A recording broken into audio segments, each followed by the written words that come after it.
Tagliyab ang isang delivery truck sa gitna ng kalsada sa Tanawan, Batangas. Sa Iloilo City naman, nahuli ka mang rambulan ng hindi bababa sa 20 kabataan. Darito ang unang balita.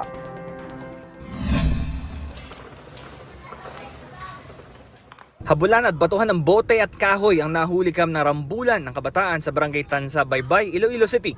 Hindi bababa sa 20 lalaki ang sangkot. Kinumpirma ng kapitan ng barangay Tansa, Esperanza, na mga residente nila ang ilang lalaki sa video. So ang ginalinan, nagkatuni ang mga bata na mundra sa Tansa Timawa dos para ako na mag-reconcile. Galing ang problema, nakainom. So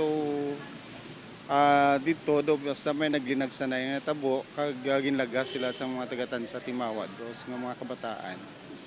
So amo nang natabo nga ang iban ng mga kabataan diri sa amon, kay gali ready na gali ang mga kabataan diri ng mga grupo nila nga magirahay. Ipinatawag na raw ang mga magulang ng mga sangkot sa rambol. Ilan din sa mga sangkot ang pinag-community service.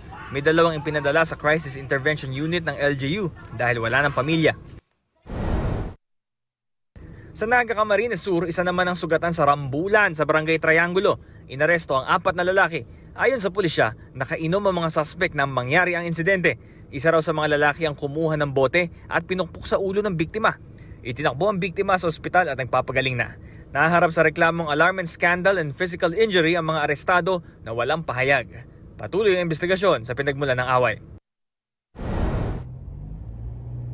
Nakunang nagliliyab ang isang delivery truck sa kalsada sa Tanawan, Batangas. Ayon sa Bureau of Fire Protection ng Tanawan City, galing Pampanga ang delivery truck na may kargang frame at foam ng kama.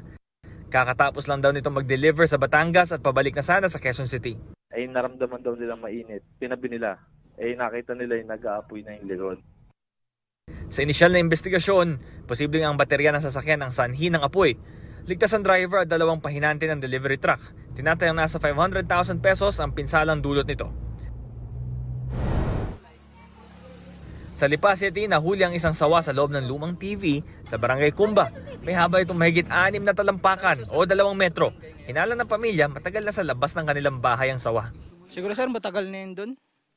Doon na siguro lumaki. Kasi may isa lang part na maliit na butas eh. Siguro doon po siya lumaki. Tapos may pumapasok lang po ng mga daga. Yun ang pakain niya. Sinuri ng City Veterinary Office ang sawa at sinabing malusog ito. Iti-turn over ang sawa sa Department of Environment and Natural Resources para mas maalagaan bago pakawalan sa natural habitat nito. Ito ang unang balita, Bam Alegre para sa GMA Integrated News. Igan, mauna ka sa mga balita. Mag-subscribe sa GMA Integrated News sa YouTube. Sa mga kapuso abroad, subaybayan nyo kami sa GMA Pinoy TV at sa www.gmanews.tv.